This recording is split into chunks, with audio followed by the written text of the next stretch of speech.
दोस्तों, आज की इस क्लास में हम पढ़ेंगे साइकोलॉजी के अति महत्वपूर्ण 10 प्रश्न जो बार बार एग्जाम में पूछे गए हैं एवं महत्वपूर्ण प्रश्न है। आपका 1 नंबर प्रश्न है, खेल शिक्षण विधि के प्रतिपादक कौन है। खेल शिक्षण विधि है, इसके जो प्रतिपादक थे वो कौन है। आपका option A Sukrat, B Froebel, C Kilpatrick और डी अरस्तु। तो इसमें जो आपका राइट आंसर है वो क्या हो जाएगा, ऑप्शन नंबर बी हो जाएगा फ्रोबेल। खेल शिक्षण विधि के जो प्रतिपादक थे वो कौन थे, फ्रोबेल थे। आपका नेक्स्ट क्वेश्चन, एक अध्यापक विद्यार्थी को एक प्रकरण पढ़ाना चाहता है। एक अध्यापक है जो वो विद्यार्थी को क्या है, प्रकरण पढ़ाना चाहता है, मतलब कोई वायुमंडल प्रकरण है या वनस्पति है, जल चक्र, इस तरह से एक प्रकरण पढ़ाना चाहता है। पढ़ाने से पहले वह विद्यार्थी को मानसिक रूप से तैयार करने का प्रयास करता है। मतलब पढ़ाने से पूर्व है जो अध्यापक है वो विद्यार्थी को क्या है, मानसिक रूप से तैयार करता है। मतलब उसको जैसे वायुमंडल के बारे में अच्छी अच्छी बढ़िया बढ़िया बातें बताता है।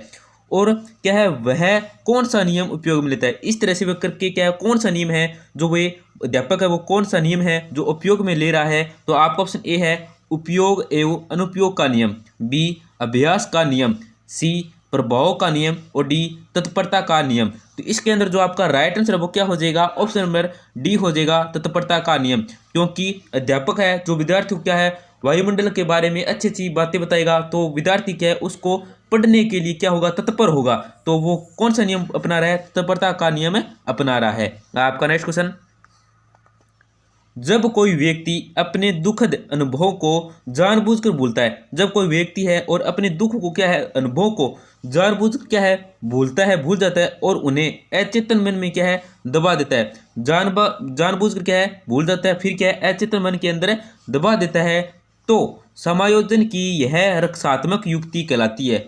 जो समायोजन की यह रक्षात्मक युक्ति है वो क्या कहलाती है। आपका ऑप्शन ए विस्थापन, बी दमन, सी प्रतिगमन और डी प्रक्षेपण। तो इसके अंदर जो आपका राइट आंसर है वो क्या हो जाएगा, ऑप्शन नंबर बी हो जाएगा दमन कहलाती है।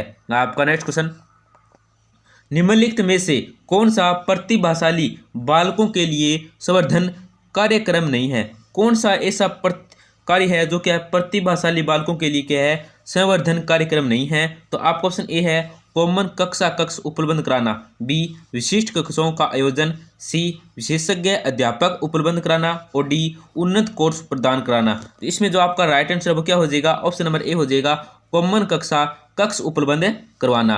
आपका नेक्स्ट क्वेश्चन, सृजनात्मक की निम्नलिखित में से कौन सी अवस्था में व्यक्ति थीम मतलब मूल विषय का अचानक प्रत्यक्षीकरण करता है और समस्या के विभिन्न घटकों से संबंध देखता है। आपका ऑप्शन ए संशोधन और अथवा सत्यापन, बी तैयारी, सी उष्मायन या उद्भवन और डी प्रतिपन। तो इसमें जो आपका राइट आंसर है वो क्या हो जाएगा, ऑप्शन नंबर डी हो जाएगा प्रतिपन। आपका नेक्स्ट क्वेश्चन है, किसी चीज को अपने से करने, उसे अच्छे ढंग से करने तथा उसमें विशिष्टता दिखाने की स्वीकारात्मक इच्छा को कहा जाता है। तो आपका ऑप्शन ए है उपलब्धि अभिप्रेरणा, बी संबंधन अभिप्रेरणा, सी सतह अभिप्रेरणा और डी आक्रमणशीलता का अभिप्रेरक। तो इसमें जो आपका राइट आंसर है वो क्या हो जाएगा, ऑप्शन नंबर ए हो जाएगा उपलब्धि अभिप्रेरणा कहा जाता है। आपका नेक्स्ट क्वेश्चन, अभिप्रेरणा चक्र के जिस घटक के परिणाम स्वरूप दैहिक अथवा मनोवैज्ञानिक संतुलन स्थिति की पुनः प्राप्ति होती है। अभिप्रेरणा चक्र के कौन से घटक हैं जिसके क्या है परिणाम स्वरूप दैहिक अथवा मनोवैज्ञानिक संतुलन की स्थिति क्या है पुनः प्राप्ति हो जाती है। तो आपका ऑप्शन ए है प्रोत्साहन, बी आवश्यकता, सी प्रणोद और डी प्रेरक। तो इसमें जो आपका राइट आंसर है वो क्या हो जाएगा, ऑप्शन नंबर ए हो जाएगा प्रोत्साहन। आपका नेक्स्ट क्वेश्चन है, किसी विद्यार्थी को खाली समय में हमेशा चित्रकारी करते देखकर यदि एक शिक्षक उस विद्यार्थी की चित्रकारी में रुचि का अनुमान लगाता है।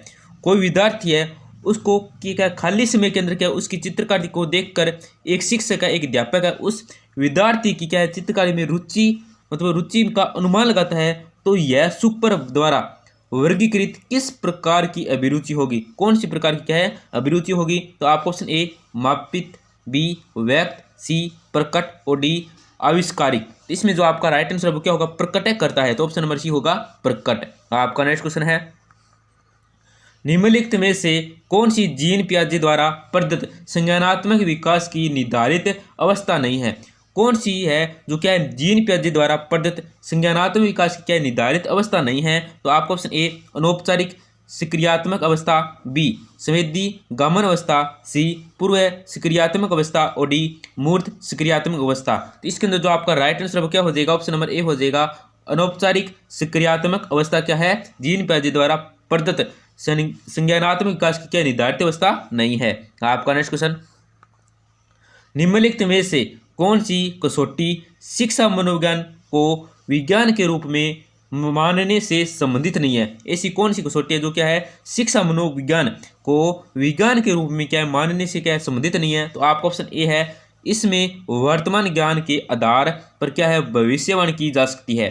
बी है, इसके सिद्धांतों एवं नियमों में परिवर्तन संभव नहीं है। सी है, इसमें व्यवहार के अध्ययन हेतु वैज्ञानिक विधि का प्रयोग किया जाता है। और डी क्या है, इसके सिद्धांत सार्वभौमिक रूप से क्या स्वीकार्य है। तो इसमें जो आपका राइट आंसर हो जाएगा वो क्या होगा, ऑप्शन नंबर बी होगा, इसके सिद्धांतों एवं नियमों में परिवर्तन संभव नहीं है। दोस्तों अगर क्लास अच्छी लगी है तो क्लास को लाइक जरूर करें, अपने दोस्तों के साथ जरूर शेयर करें। इंपॉर्टेंट पर्सन है, बार बार एग्जाम में पूछे जाते हैं तो उनका भी क्या है फायदा हो जाएगा। और चैनल को अगर आपने सब्सक्राइब नहीं किया है तो सब्सक्राइब कर दीजिए, जिससे आपको क्या है साइकोलॉजी की महत्वपूर्ण प्रश्नों के साथ क्या है राजस्थान जीके के अति महत्वपूर्ण प्रश्नों की क्लास देखने को मिलेगी एवं संस्कृत के भी क्लास देखने को मिलेगी। धन्यवाद, मिलते हैं अगली क्लास में।